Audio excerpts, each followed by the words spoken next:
یہودیوں نے فلسطین کو ہی اپنی ریاست کے لیے کیوں چنا؟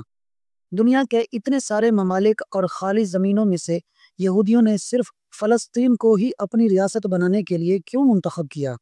کیا یہ محض اتفاق تھا یا اس کے پیچھے کوئی تاریخی، مذہبی اور سیاسی منصوبہ بندی تھی؟ آئیں جانتے ہیں اس حقیقت کو۔ نمبر 1، مذہبی بنیاد۔ یہودیوں کے مطابق فلسطین ان کی مقدس سرزمین ہے۔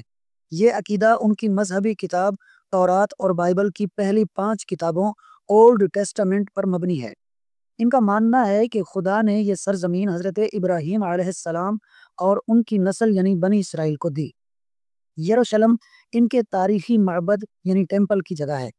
یہ ایک مذہبی عقیدہ ہے جسے صدیوں سے تقویت دی گئی اور صہیونی تحریک نے اسے سیاسی مقاصد کے طور پر استعمال کیا۔ نمبر 2، صہیونی تحریک، زیونسٹ موومنٹ۔ 1897 میں تھیوڈور ہرزل نے صہیونی تحریک کی بنیاد رکھی، جس کا مقصد یہودیوں کے لیے ایک علیحدہ ریاست کا قیام تھا۔ فلسطین کو ترجیح اس لیے دی گئی کیونکہ مذہبی عقیدہ یہی تھا کہ وہ ان کی وعدہ شدہ سرزمین ہے۔ وہاں پہلے بھی یہودی اقلیت میں موجود تھے اور سلطنت عثمانیہ کی کمزوری کے باعث وہاں زمین خریدنا بھی آسان تھا۔ نمبر 3، برطانیہ کی معاونت۔ پہلی جنگ عظیم کے دوران برطانیہ نے یہودیوں کو فلسطین میں قومی وطن یعنی نیشنل ہوم کا وعدہ کیا۔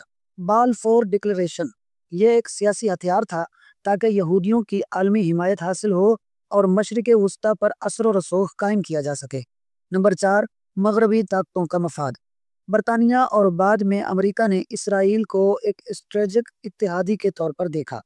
فلسطین مشرق وسطیٰ میں تیل، تجارت اور فوجی لحاظ سے اہم مقام پر واقع ہے۔ یہودیوں کو فلسطین میں بسانا مغرب کے لیے مفید تھا۔ نمبر 5، متبادل جگہوں پر ریاست کیوں نہیں بنائی؟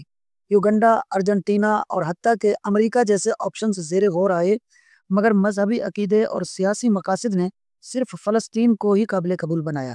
خلاصہ یہ ہوا کہ یہودیوں نے فلسطین کو مذہبی روایت، تاریخی تعلق، عالمی سیاست اور مغربی طاقتوں کی حمایت کی بنیاد پر چنا۔ یہ کوئی اتفاق نہیں تھا، بلکہ صدیوں پر محیط ایک منظم منصوبہ بندی تھی۔